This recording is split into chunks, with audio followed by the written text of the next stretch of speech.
अस्सलाम वालेकुम स्टूडेंट्स, मैं हूं शाकिर हुसैन, आपका फिजिक्स टीचर। स्टूडेंट्स, आज के लेक्चर में हम सर्कुलर मोशन को डिस्कस करेंगे, जो कि यूनिट नंबर 3 डायनामिक्स का एक इम्पॉर्टेंट टॉपिक है। और इसके अंदर हम सेंट्रीपिटल फोर्स को और सेंट्रीफ्यूगल फोर्स को भी समझेंगे। तो इसको डिटेल से डिस्कस करने के लिए आइए चलते हैं लाइट बोर्ड की तरफ। डियर स्टूडेंट्स, अब हम सर्कुलर मोशन को शुरू करते हैं। सर्कुलर मोशन क्या होता है, इसके बारे में आप यूनिट नंबर 2 काइनेमेटिक्स में पढ़ चुके हैं। जब हमने ट्रांसलेटरी मोशन को पढ़ा था और उसमें हमने ये देखा था कि ट्रांसलेटरी मोशन जो होती है उसकी 3 इकसाम है, जिनमें से एक सर्कुलर मोशन भी थी। और सर्कुलर मोशन को हमने यूँ डिफाइन किया था कि अगर कोई जिस्म दायरानुमा रास्ते में हरकत कर रहा हो तो उसकी मोशन को हम क्या नाम देते हैं, सर्कुलर मोशन का नाम देते हैं। तो स्टूडेंट्स, उसके साथ हमने काफ़ी मिसालें भी डिस्कस की थी। तो अब हम सर्कुलर मोशन को सरसरी सा यहाँ भी डिस्कस करते हैं और उसके बाद जो कि आज का सबसे इम्पॉर्टेंट टॉपिक है सेंट्रीपिटल फोर्स, उसकी तरफ आते हैं।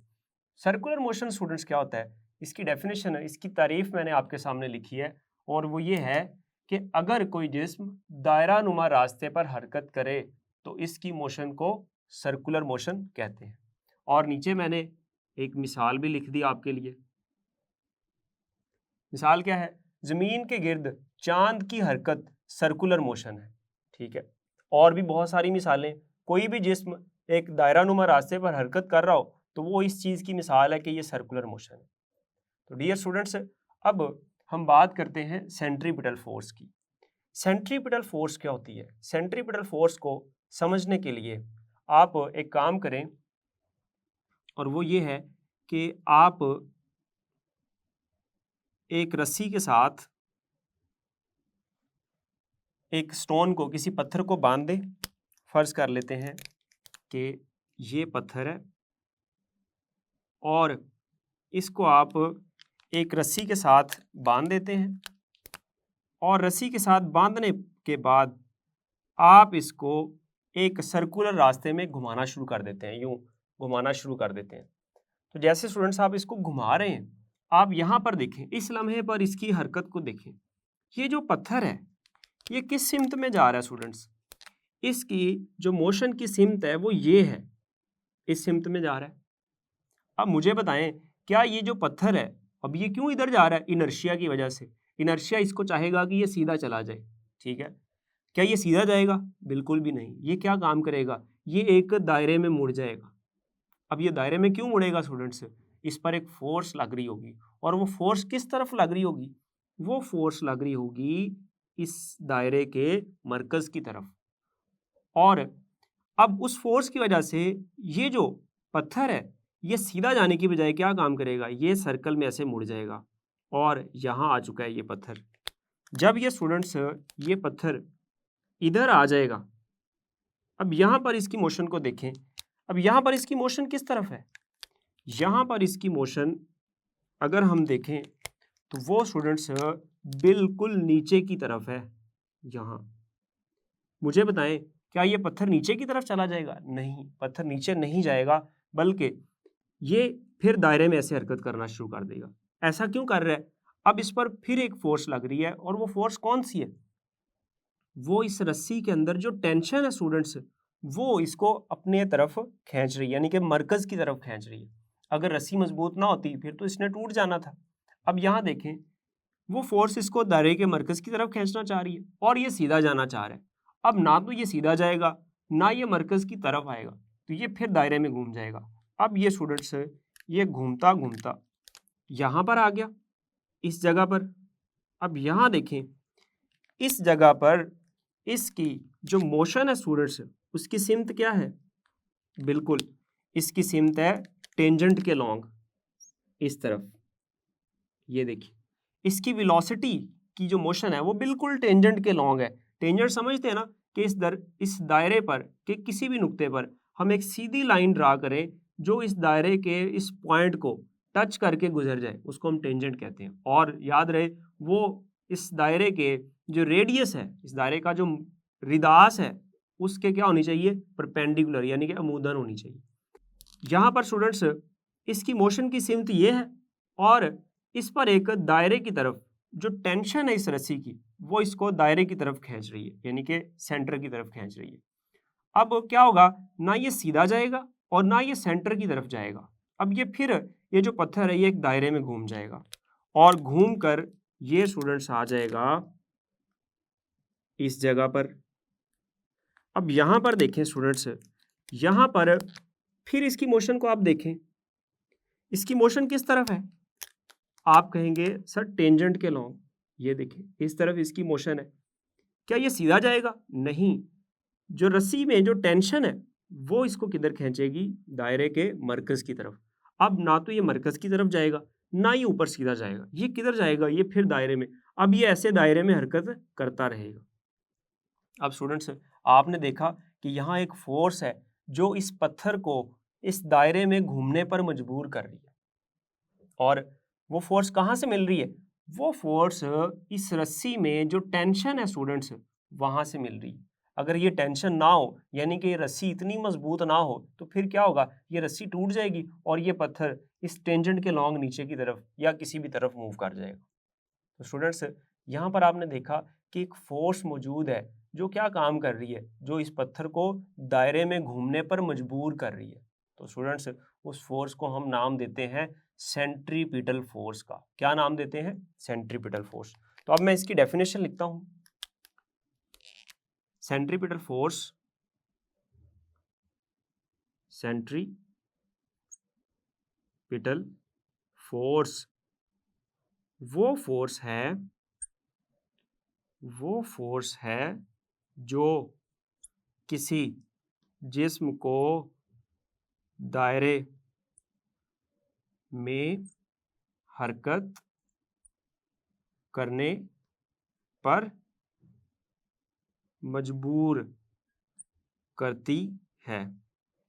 ठीक है स्टूडेंट्स, ये है सेंट्रीपिटल फोर्स की डेफिनेशन। यानी कि वो फोर्स जो किसी जिस्म को दायरे में हरकत करने पर मजबूर करे, उसको हम क्या नाम देते हैं? सेंट्रीपिटल फोर्स का नाम देते हैं। अब स्टूडेंट्स सेंट्रीपिटल फोर्स बजाते खुद कोई फोर्स नहीं है, यानी कि कोई बेसिक फोर्स नहीं है। ये कोई भी दूसरी फोर्स सेंट्रीपिटल फोर्स का काम कर सकती है। जैसे यहाँ मैंने आपके सामने जो एग्जांपल रखी, उसमें जो रस्सी में जो टेंशन थी स्टूडेंट्स, वो सेंट्रीपिटल फोर्स का काम कर रही थी। और सेंट्रीपिटल फोर्स की सिमत किस तरफ होती है?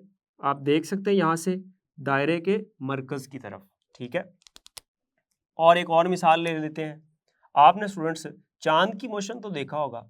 चांद की मोशन जो होती है जमीन के गिर्द, वो भी एक सर्कुलर मोशन होती है। ठीक है, अब चांद जो है जमीन के गिर्द एक दायरे में घूम रहा है। अब यहाँ पर जब कोई जिस्म दायरे में घूम रहा हो तो हम कहते हैं कि इस पर सेंट्रीपिटल फोर्स लग रही है। अब चांद के साथ तो कोई रस्सी नहीं ना लगी हुई। अब बताएं, अब कौन सी फोर्स है जो सेंट्रीपिटल फोर्स का काम कर रही है? तो स्टूडेंट्स यहाँ पर जो जमीन की ग्रेविटेशनल फोर्स है वो सेंट्रीपिटल फोर्स का काम कर रही है। तो ये भी इसकी एक मिसाल है। मैं यहाँ मिसाल लिख देता हूँ।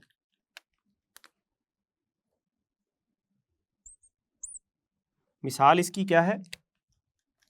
इसकी मिसाल ये मैंने दी है कि चांद जमीन के गिर्द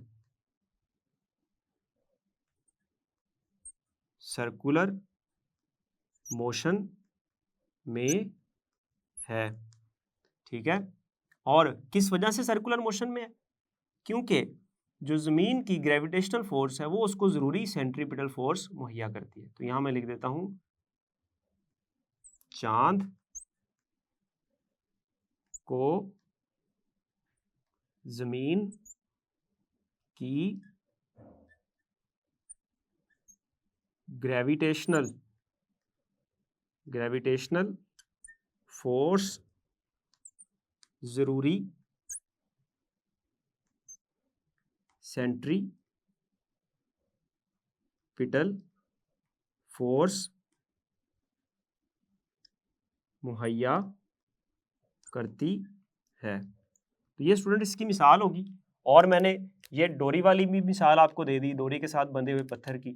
और आपने जो लिखना है तो आप ये वाली मिसाल भी लिख सकते हैं। आप चाहें तो ये डोरी वाली मिसाल भी लिख सकते हैं और चाहें तो ये वाली मिसाल भी आप लिख सकते हैं कि चांद जमीन के गिर्द सर्कुलर मोशन में है।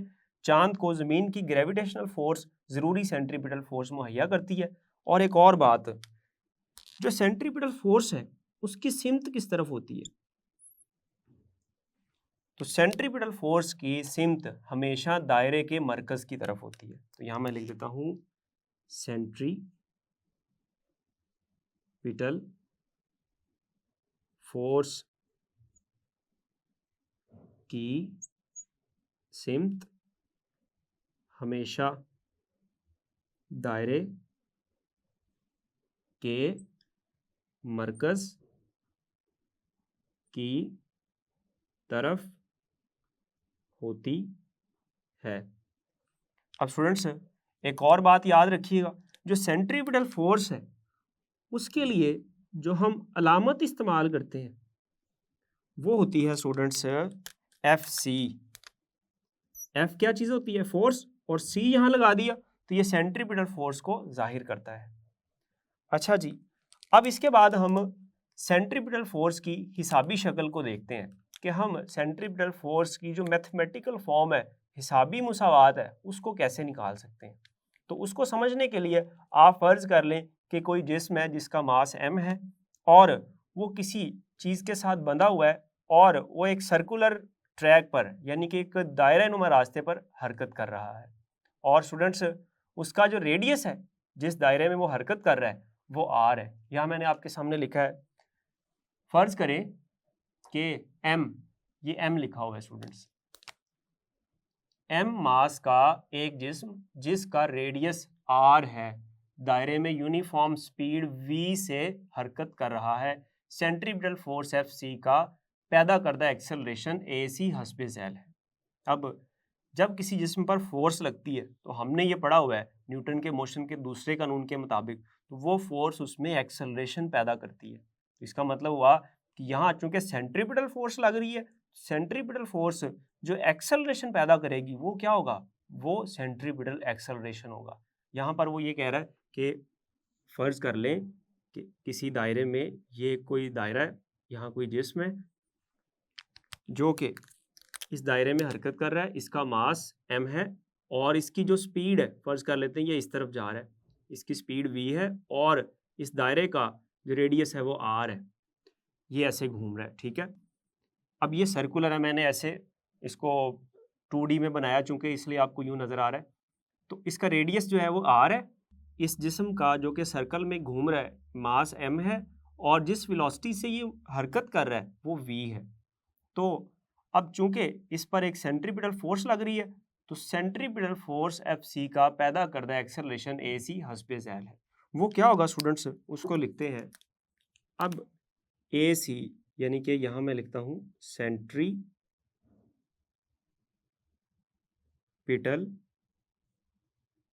एक्सेलरेशन। सेंट्रीपिटल एक्सेलरेशन को हम ac से जाहिर करते हैं और ये बराबर होगा v²/r। अब ये स्टूडेंट्स ये कैसे आया है, इसकी डेरिवेशन यहाँ आपकी बुक में नहीं है। जब आप FSC में जाएंगे तो वहाँ जाकर आप इसकी डेरिवेशन भी सीखेंगे कि ये कैसे आया AC बराबर v²/r। लेकिन आपकी बुक में हमने इसको डायरेक्ट इस्तेमाल करना है। AC बराबर किसके है? v²/r के। ये आपने डायरेक्ट याद रखना है। ठीक है जी। अच्छा जी, अब इसके बाद स्टूडेंट्स न्यूटन के मोशन के दूसरे कानून के मुताबिक, न्यूटन के मोशन के दूसरे कानून के मुताबिक F बराबर क्या होता है स्टूडेंट्स? ma। चूंकि ये सेंट्रीपिटल फोर्स है तो यहाँ मैं FC लिख देता हूँ और यहाँ मैं AC लिख देता हूँ। अब AC की कीमत यहाँ से इसमें दर्ज कर दें, तो यहाँ मैं लिखता हूँ AC की कीमत दर्ज करने से, तो FC बराबर आ जाएगा m, AC की जगह क्या आ जाएगा? v²/r, या इसको थोड़ा सा सही करके अगर हम लिख लें तो ये आ जाएगा m v²/r। ये स्टूडेंट्स आ गया हमारे पास सेंट्रीपिटल फोर्स का फॉर्मूला, या इसको आप कह सकते हैं कि ये सेंट्रीपिटल फोर्स की हिसाबी मुसावात है। अब इस मुसावात से स्टूडेंट्स आपको क्या इंफॉर्मेशन मिल रही है, क्या मालूमात आपको मिल रही है? आपको ये मालूमात मिल रही है कि जो सेंट्रीपिटल फोर्स है Fc, ये मास तो स्टूडेंट्स कांस्टेंट होता है, ठीक है, आप जो भी जिस्म लेंगे वो मास सेम रहेगा। तो यहाँ से Fc जो है वो डायरेक्टली प्रोपोर्शनल है v के स्क्वायर्स के, यानी कि वेलोसिटी अगर इसका आप स्क्वायर लें तो अगर वो ज़्यादा कीमत आए तो सेंट्रीपिटल फोर्स भी क्या आएगी, ज़्यादा होगी। अगर वेलोसिटी का स्क्वायर कम आता है तो इसका मतलब सेंट्रीपिटल फोर्स भी कम होगी। कम होगी का क्या मतलब है, उसकी रिक्वायरमेंट कम होगी, ठीक है, उसकी ज़रूरत कम होगी, ठीक है। और सेंट्रीपिटल फोर्स जो है दूसरी चीज़ जिस पर मुनहसर है वो है आर, रेडियस। ये देखिए स्टूडेंट्स, अगर रेडियस ज़्यादा होगा तो ज़रूरी सेंट्रीपिटल फोर्स क्या हो जाएगी, कम हो जाएगी, ठीक है। तो ये इन्फॉर्मेशन भी आपने याद रखनी है और इसको आप अल्फाज में लिख सकते हैं। आपकी बुक में जहाँ ये फॉर्मूला लिखा है उसके बिल्कुल नीचे 2-3 लाइनों में ये बात लिखी हुई है। अब इसके बाद स्टूडेंट्स सेंट्रीपिटल फोर्स के बाद हम देखते हैं सेंट्रीफ्यूगल फोर्स को। लेकिन सेंट्रीफ्यूगल फोर्स को पढ़ने से पहले मैं ये भी आपको बताता चलूँ कि जो सेंट्रीपिटल फोर्स है इसका यूनिट क्या होगा। क्या होगा स्टूडेंट्स इसका यूनिट? तो मैंने आपको ये बताया था कि जो भी फोर्स हो यूनिट आपने चुप करके क्या लगा देना है, न्यूटन लगा देना है। तो इसका यूनिट क्या होगा, न्यूटन होगा। अब चूंकि ये सेंट्रीपिटल फोर्स है तो ये क्वांटिटी कौन सी होगी, कौन सी मिकदार है स्टूडेंट्स, ये एक वेक्टर मिकदार है, ठीक है जी।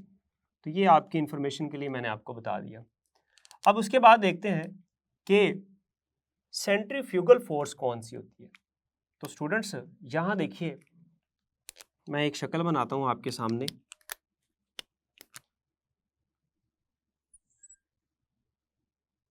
यहाँ कोई जिस्म है, ये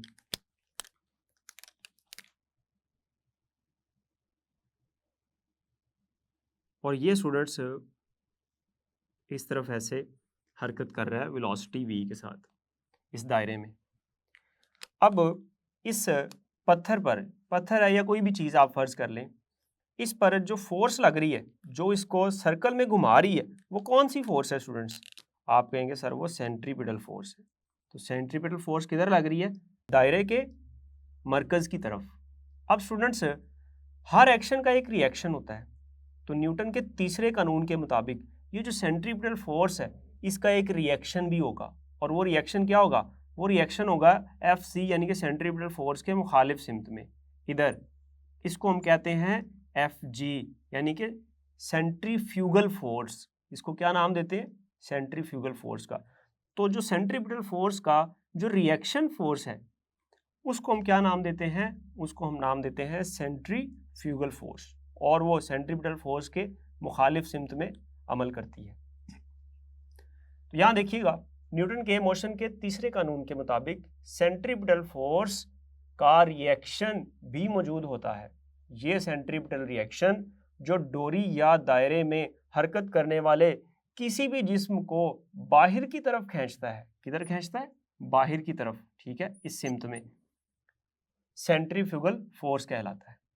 तो ये स्टूडेंट्स सेंट्रीफ्यूगल फोर्स की डेफिनेशन थी। आपकी बुक में एक साइड पे इंफॉर्मेशन दी हुई है जिसमें लिखा हुआ है कि आप जानते हैं, और वहाँ आप देख सकते हैं कि एक जो कोस्टर, रोलर कोस्टर जो है स्टूडेंट्स, वो एक सर्कल में हरकत करती है, और वो जो उसका सर्कुलर जो ट्रैक है वो उसको ज़रूरी सेंट्रीपिटल फोर्स देता है, जिसकी वजह से वो उस दायरे में हरकत कर सकती है। और इस तरह से स्टूडेंट्स अगर कोई गाड़ी एक सर्कुलर रास्ते पे हरकत कर रही है तो उस गाड़ी के टायर और रास्ते के दरमियान जो फ्रिक्शन की फोर्स है वो उसको ज़रूरी सेंट्रीपिटल फोर्स देती है। तो ये था स्टूडेंट्स आज का लेक्चर। अगले लेक्चर में जल्द मिलेंगे। डियर स्टूडेंट्स, हमने सेंट्रीपिटल फोर्स को बड़ी डिटेल से समझा, और इसके अलावा हमने ये भी देखा कि सेंट्रीपिटल फोर्स का जो रिएक्शन होता है उसको सेंट्रीफ्यूगल फोर्स कहते हैं। और उम्मीद है आपको ये लेक्चर समझ आया होगा। अगले लेक्चर में जल्द मिलेंगे, तब तक के लिए अल्लाह हाफिज़।